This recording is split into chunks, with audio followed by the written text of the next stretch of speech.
Claver Nyoyinyima sert de guide aux touristes qui visitent le parc national de Nyungwe.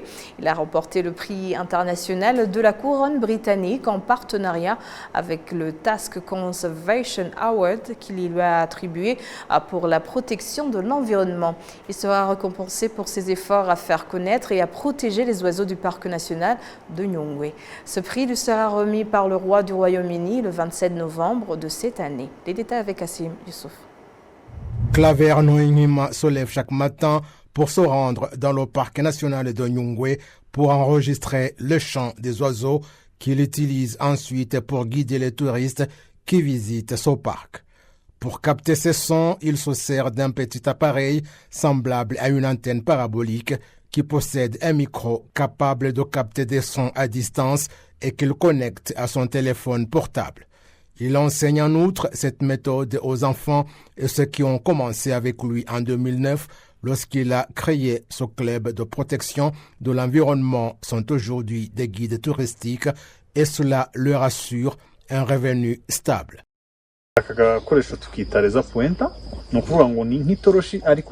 Vous voyez, cet appareil est une torche à laser et nous l'utilisons pour montrer aux clients où se trouve l'oiseau. L'appareil précise si l'oiseau est à gauche ou à droite à 1 mètre.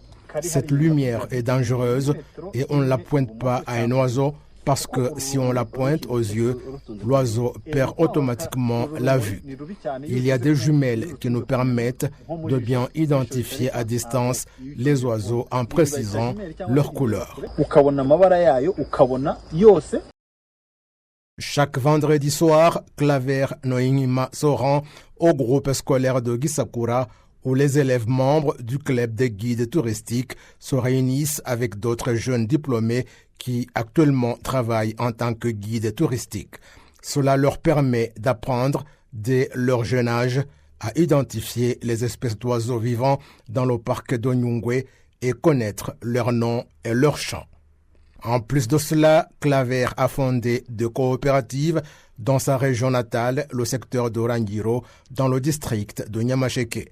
L'une des coopératives comprend des anciens braconniers et des personnes qui endommageaient la forêt de Nyungwe en cherchant des minerais et du bois et en chassant des primates, et l'autre regroupe ceux qui aident les touristes à transporter leurs bagages lors des randonnées dans la forêt. Ils ont aujourd'hui changé de mentalité et leurs conditions de vie se sont considérablement améliorées. Jusqu'à présent, nous sommes payés et lorsque nous apercevons ces primates, personne ne leur fait du mal et nous assurons leur protection. Ils nous ont fait du bien et je suis parmi ceux qui ont reçu de l'argent. Il nous a aidés à comprendre que cette forêt doit être protégée et que chaque citoyen puisse à tout moment informer les dirigeants de tout ce qui pourrait nuire à ce parc. Cela fait environ 15 ans que je ne pratique plus de mauvaises actions pouvant nuire à la biodiversité du parc et les habitants connaissent bien ma vie familiale. Après que le prix lui ait été attribué, Claver Nyoyinyima a dit qu'il ne savait pas du tout qu'il existait des personnes qui valorisaient son travail à ce point. Si un prix m'a été attribué, je ne m'attendais pas du tout à cela. En fait, les gens observaient mes activités, mais je ne savais pas qu'ils les valorisaient à ce point. La direction du parc national de Nyungwe admet que les actions de Claver ont joué un rôle majeur pour faire connaître les oiseaux de ce parc ainsi qu'assurer sa préservation.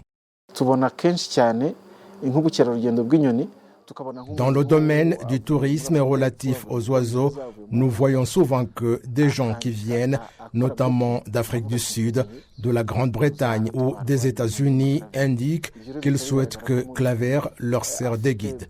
Cela montre combien cet homme a de la notoriété et que son expérience est très importante dans le domaine du tourisme fondé sur les oiseaux. Le prix, accompagné de 30 000 livres sterling, soit environ 51 millions de francs rwandais, sera remis à Claver par la couronne britannique lors de la cérémonie prévue pour le 27 novembre de cette année.